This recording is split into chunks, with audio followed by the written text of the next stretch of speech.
दोस्तों, मैं हूं आपका दोस्त और होस्ट डॉक्टर नरेश बंसल।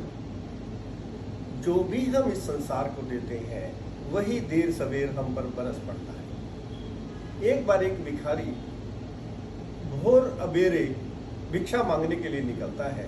ये भिखारी भी बड़े मनोवैज्ञानिक होते हैं। जब वो घर से निकलते हैं तो भिक्षा पात्र के अंदर कुछ दाने अनाज के डाल लेते हैं। नगर के द्वार पर गया ही था कि उसने देखा कि उधर से राजा की सवारी आ रही है। मन में अपार खुशियों का बवंडर उठ पड़ा कि राजा से न जाने क्या क्या मांग लूंगा, बड़ी अच्छी बोहनी होने वाली है। जैसे ही कुछ और कदम आगे बढ़ा तो राजा का रथ एकदम उसके सामने आकर रुका।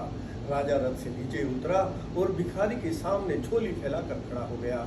बोला, भाई, नगर पर भारी संकट आया है। राज ज्योतिषियों ने मुझे आदेश दिया है कि नगर में जो भी सबसे पहले व्यक्ति मिले उससे यदि भिक्षा मांग लो तो राज्य का भीषण अकाल टल सकता है। भाई, राज्य का प्रश्न है, कुछ भी दे देना, मना मत करना। मैं तुम्हारे सामने हाथ जोड़ता हूँ, भले ही 2 दाने दे दो। भिखारी ने अपने भिक्षा पात्र से 2 दाने लिए, राजा की झोली में डाल दिए। राजा चला गया। देने वालों को खूब मिलता है। उस दिन भिखारी की खूब बोहनी हुई, बहुत धन धान्य मिला। और जैसे ही भिखारी उस माल को लेकर के अपने घर गया तो उसने सारी झोली को उल्टा दिया। उसमें से देखा कि 2 दाने सोने के हो गए थे। अब भिखारी पश्चाताप कर रहा था, यदि मैंने सारा कुछ दे दिया होता तो सारा कुछ सोने का हो गया होता।